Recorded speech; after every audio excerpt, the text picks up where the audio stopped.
ओम शांति। ओम शांति। ओम शांति। प्रातः मुरली 4-10-23। मीठे बच्चे, निश्चय करो कि हम आत्मा हैं। यह हमारा शरीर है, इसमें साक्षात्कार की कोई बात नहीं। आत्मा का साक्षात्कार भी हो तो समझ नहीं सकेंगे। प्रश्न, बाप की किस श्रीमत पर चलने से गर्भ जेल की सजाएं छूट सकते हैं? प्रश्न, बाप की किस श्रीमत पर चलने से गर्भ जेल की सजा से छूट सकते हो? उत्तर, बाप की श्रीमत है बच्चे नष्टो मोह बनो, एक बाप दूसरा न कोई, तुम सिर्फ मुझे याद करो और कोई भी पाप कर्म न करो तो गर्भ जेल की सजाओं से छूट जाओगे। यहाँ तुम जन्म जन्मांतर जेल वर्ग बनने आई हो, अब बाप आए हैं उन सजाओं से बचाने। सतयुग में गर्भ जेल होता ही नहीं। ओम शांति। रूहानी बाप रूहानी बच्चों को समझाते हैं आत्मा क्या है और उनका बाप परमात्मा कौन है। इसे फिर से समझाते हैं क्योंकि यह तो पतित दुनिया है। पतित हमेशा बेसमझ होते हैं। पावन दुनिया समझदार होती है। भारत पावन दुनिया अर्थात देवी देवताओं का राज्य था। इन लक्ष्मी नारायण का राज्य था। बड़े धनवान सुखी थे, परंतु भारतवासी इन बातों को समझते ही नहीं। बाप परम पिता अथवा रस्ता को ही नहीं जानते। मनुष्य ही जान सकते हो, जानवर तो नहीं जानेंगे ना। याद भी करते हैं, हे परम पिता परमात्मा, वह पारलौकिक फादर है। आत्मा याद करती है अपने परम पिता परमात्मा को। इस शरीर को जन्म देने वाला तो लौकिक फादर है और वह परम पिता परमात्मा है, पारलौकिक फादर, आत्माओं का बाप। मनुष्य लक्ष्मी नारायण की पूजा करते हैं, समझते भी हैं यह सतयुग में है और सीता राम सीता त्रेता में थे। बाप आकर समझाते हैं बच्चे तुम मुझे पारलौकिक बाप को जन्म जन्मांतर याद करते आए हो। गॉड फादर तो जरूर निराकार हुआ ना, हमारी आत्मा भी निराकार है ना, यहाँ आकर साकार बनी है।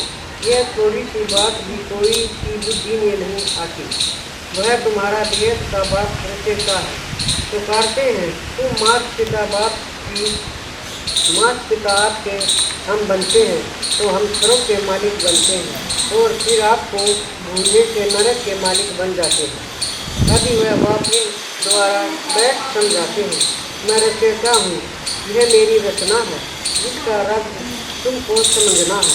यह भी समझ जाते हो आत्मा को किसी ने भी देखा नहीं है, फिर क्यों कहते हो अहम आत्मा? जो है तो समझते हैं ना, अहम आत्मा एक शरीर तो दूसरा लेती है। महान आत्मा पुण्य आत्मा कहते हैं ना।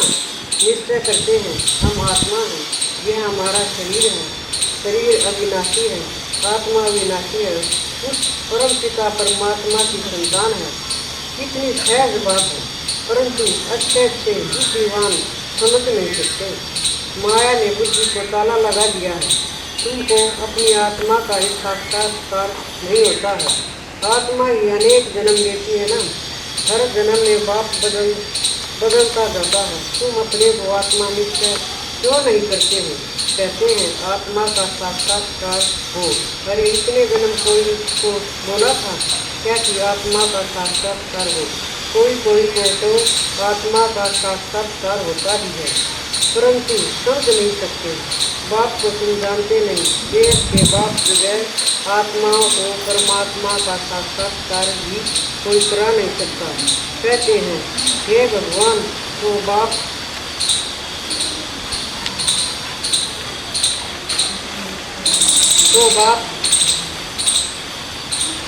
हे भगवान तो बाप हुआ ना, तुमको दो बाप है। एक तो है अविनाशी शरीर को जन्म देने वाला विनाशी बाप, दूसरा है अविनाशी आत्माओं का अविनाशी बाप। तुम गाते हो तुम्हें माता पिता, तुमको याद करते हो तो जरूर वह आया होगा ना। जगत अम्मा और जगत पिता बैठे हैं, राज योग सीख रहे हैं। देखो इसमें लक्ष्मी नारायण का राज्य था। तो वह भी भारत में ही थे ना। मनुष्य समझते हैं ऊपर कहाँ स्वर्ग होगा। अरे लक्ष्मी नारायण का यहाँ यादगार है, जरूर यहाँ ही राज्य क्या होगा। यह देववाड़ा मंदिर तुम्हारा अभी का यादगार बना हुआ है। तुम राजयोगी हो, अगर कुमारियाँ सिर्फ यहाँ बैठे हो, उनका यादगार भी भक्ति में बनता है। देववाड़ा नाम का भी कोई अर्थ होगा ना। दिल देने वाला कौन है? वह आदि देव है। आदि देव भी राजयोग सीख रहे हैं, वह भी याद करेंगे उस निराकार परम पिता परमात्मा को। वह है ऊंच से ऊंच ज्ञान सागर, जिस आदि देव के शरीर में बैठ सब बच्चों को समझाते हैं। यह मंदिर कब बना, क्यों बना, किन्हीं का यह किन्हीं की यादगार है, कुछ भी जानते नहीं। देवियाँ आदि के कितने नाम लेते हैं, काली, दुर्गा, अन्नपूर्ण। अब सारे विषय की अन्नपूर्णा कौन होगी? कौन सी देवी अन्न की पूर्ति करती है, तुम जानते हो? भारत सुरक्षा, वहाँ तो अथाह वैभव रहते हैं। जबकि अभी ही 80-90 वर्ष पहले 10-12 आने मन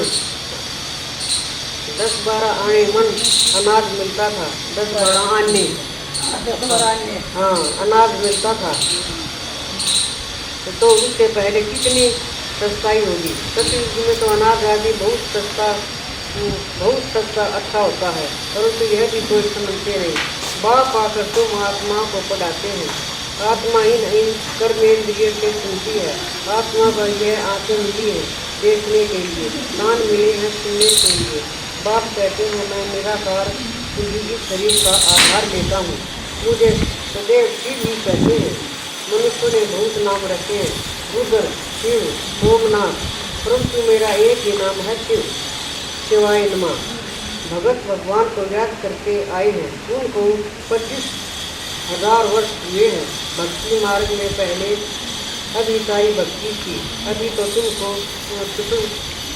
टिक्कर भीतर में डाल दिया है।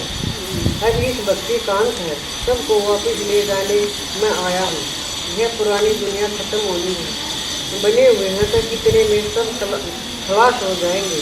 सतयुग में कितने थोड़े सिर्फ 9 लाख होंगे, बाकी इतने सब कहाँ जाएंगे। यह लड़ाई अर्थ में आदि होगी, विनाश तो जरूर होना ही है। यह है प्रजापिता, कितने कुमारियाँ। ब्रह्मा का बाप कौन है? निराकार शिव। हम उनके पुत्र पुत्रियाँ हैं। शिव बाबा से हम वर्षा लेते हैं, तो उनकी ही याद करनी है। याद से ही पापों का बोझ उतरेगा। तुम जानते हो यह है विनाश। पतित दुनिया सतयुग है। वाइलेंस दुनिया, यहाँ विश्व विकार होता नहीं। कायदे अनुसार एक ही बच्चा होता है, कभी अकाले मृत्यु नहीं होती है कि सुखधाम। यहाँ तो कितना दुख है, परंतु यह बातें कोई जानते नहीं। गीता सुनाते हैं, श्रीमद् भगवत गीता, भगवान बात। अच्छा भगवान कौन है? कह देते हैं श्री कृष्ण। अरे यह तो छोटा सा बच्चा है, वह कैसे यह राजयोग सिखलाएगा? उस समय 25 दुनिया थोड़ी है। सत्य के लिए राजयोग सिखलाने वाला तो यहाँ चाहिए। गीता में लिखा हुआ भी है, गीता ज्ञान यज्ञ। श्री कृष्ण गीता ज्ञान यज्ञ तो है नहीं। यह ज्ञान यज्ञ कितने वर्षों से चलता आ रहा है, उनकी समाप्ति कब होगी? अब सारी सृष्टि इसमें सवा होगी। यज्ञ जब समाप्त होता है तो उसमें सब कुछ सवा करते हैं ना। यह यज्ञ भी अंत तक चलता रहेगा। यह पुरानी दुनिया खत्म होने वाली है। बाप कहते हैं मैं सालों का काल हूँ, मैं सबको लेने के लिए आया हूँ। तुमको पढ़ा रहा हूँ कि तुम स्वर्ग के मालिक बनो। तुम जानते हो इस समय सभी मनुष्य मात्र हैं सदा दुर्भाग्यशाली, सतयुग में थे सदा सौभाग्यशाली। यह फर्क सबको समझना है। यहाँ आते हैं तो अच्छी रीति समझाते हैं, फिर घर जाते हैं तो सब खलास हो जाता है। जैसे गर्भ जेल में अंजाम कर आते हैं। हम बाप नहीं करेंगे, बाहर निकलते हैं तो फिर पाप करने लग पड़ते हैं। जेल गर्भ होते हैं तो ना। इस समय जो भी मनुष्य मात्र है सब जेल गर्भ हैं। घड़ी घड़ी गर्भ जेल में जाकर सजाएं खाते हैं। बाप कहते हैं अभी तुमको गर्भ में बनने से छुटवाते हैं। सतयुग में गर्भ को जेल नहीं कहेंगे। तुमको इन सजाओं से बचाने आया हूँ। अब मुझे याद करो, कोई भी पाप नहीं करो, नष्टा मोह बनो, गाते हैं मेरा तो एक तीसरा न कोई। यह कोई श्री कृष्ण की बात नहीं है। श्री कृष्ण को 84 जन्म दे अब आकर ब्रह्मा बना है, फिर वही श्री कृष्ण बनना है, इसलिए इस शरीर में प्रवेश किया है। यह बना बनाया ड्रामा। अभी भगवान यह सूर्यवंशी चंद्रवंशी राजधानी स्थापन कर रही है, तुम्हारी भविष्य के लिए प्रारंभ बनाते हैं। अभी तुम पुरस्कार कर अनेक जन्मों की प्रारंभ बना रहे हो। भेंट के बाप द्वारा जो बाप सर्व कार्य करता है वह बातें समझाने की है। ड्रामा में हर एक एक्टर का अपना अपना पार्ट है। इसमें हम क्यों रोए सीखे, हम जीते दिन एक बात को याद करते हैं। इस शरीर की भी हमको परवाह नहीं। यह पुराना शरीर सीखे और हम बाबा के पास गए। इस समय तुम भारत की कितनी सेवा करते हो। तुम्हारे ही नाम गाए हुए हैं, अन्नपूर्णा, दुर्गा, काली आदि आदि। बाकी काली कोई ऐसी भयानक शक्ल वाली व गणेश सूंड वाला थोड़ी ही होता है। मनुष्य ही होते हैं। अब बाप समझाते हैं, मैं तुम बच्चों को लक्ष्मी नारायण जैसा बना रहा हूँ। तुम निश्चय करो, हम बाबा से वर्षा ले रहे हैं, फिर भविष्य में आकर तुरंत बनेंगे। बाप को पुरस्कार देता है, उनको कोई भी नहीं जानता। जगदम्बा को भी भूल गए हैं, जिसका मंदिर बना हुआ है। अभी वह चैतन्य में बैठे हैं। कलयुग के बाद फिर सतयुग होना है। विनाश के लिए मनुष्य पूछते हैं, अरे पहले तुम खुद करो, होशियार तो हो जाओ। महाभारत लगाई तो द्रौपदी इसके बाद स्वर्ग के द्वार खुले थे, तो वह इन माताओं द्वारा स्वर्ग के द्वार खुल रहे हैं। वंदे मातरम गाते हैं ना। पावन की भी वंदना की जाती है। माताएं दो प्रकार की हैं, एक है जिस्मानी सोशल वर्कर, दूसरी है रूहानी सोशल वर्कर। तुम्हारी है यह रूहानी यात्रा। तुम जानते हो हम यह शरीर छोड़ वापस जाने वाले हैं। भगवान वास मन भवा मुझे अपने बाप को याद करो। श्री कृष्ण बच्चा तो ऐसे नहीं कहेगा ना, उनको तो अपना बाप है। मन भवा का अर्थ कोई नहीं जानते, यह तो बाप कहते हैं मुझे याद करो तो कितने विनाश होंगे और उड़ने के पंख मिल जाएंगे। अभी तुम पत्थर बुद्धि से पार्थ बुद्धि बनते हो। का बाप तो तुमका एक ही है। आदि देव और आदि देव के मंदिर भी है। तुम उनके बच्चे यहाँ राजयोग सीख रही हो। यहाँ भी तुमको तपस्या की थी।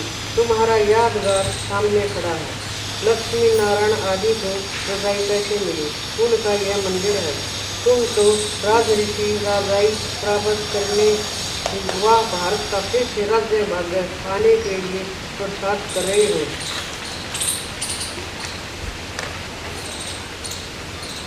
तुम भारत में स्वरूप की रजाई स्थापन करते हो। अपने तन मन धन से सेवा करके बाप की श्री मत द्वारा तुम पतित रावण राज्य के सबको लिबरेट करते हो।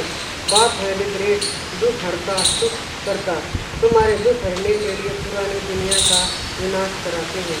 तुमको दुश्मन पर विजय पहनाते हैं। तुम माया गीत जगत गीत बनोगे। तुम तलक तलक राज्य लेते हो और फिर गवाते हो।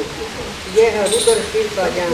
यह जिससे यह विनाश ज्वाला निकली है वह सब विनाश हो जाएंगे और तुम सदा सुखी बन जाओगे। दुख शुरू होता है तो आकर बाप कहते हैं मैं आकर नरकवासियों को स्वर्गवासी बनाता हूँ।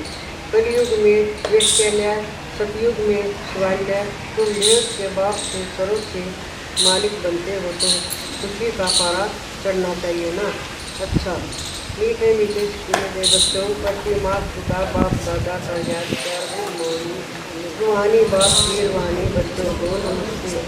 हम रूहानी बच्चों की रूहानी माँ पिता बाप दादा को प्यार गुड मॉर्निंग नमस्ते।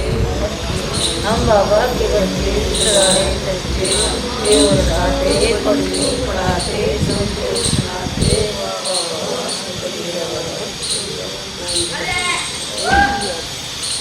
धारणा के लिए मुख्य साधन। धारणा के लिए मुख्य साधन कुछ ना पढ़ियो ना। अच्छा, जीते जी बाप को याद कर वर्षे का अधिकार लेना है, किसी भी बात की परवाह नहीं करनी है। दूसरा, श्रीमत पर अपने तन मन धन से भारत को स्वर्ग बनाने की सेवा करनी है और सबको रावण से विद्वेष होने की युक्ति बतानी है। वरदान, योग ज्वाला द्वारा विषय के चिचड़े को भस्म करने वाले विषय परिवर्तन द्वारा। योग ज्वाला अर्थात श्रेष्ठ संकल्प की शक्ति व लगन की अग्नि द्वारा ही आप उसका उसी चिचड़े को भस्म कर सकते हो। जैसे देवियों के यादगार में दिखाते हैं कि ज्वाला से आसुरी शक्तियों को खत्म कर दिया गया है। यह यादगार अभी का है, तो पहले ज्वाला रूप बन आसुरी संस्कार स्वभाव सब कुछ भस्म कर संपूर्ण पावन बनो। तब योग और पवित्रता की ज्वाला के विषय के चिचड़े को भस्म कर विषय परिवर्तन के निमित्त बनोगे। स्लोगन, आज्ञाकारी वह है जो नम मत पर मत से मुक्त रहे, सदा श्रीमत पर चलता है। आज्ञाकारी वह है जो मन मत और परमत से मुक्त रहे, सदा श्रीमत पर चलता है।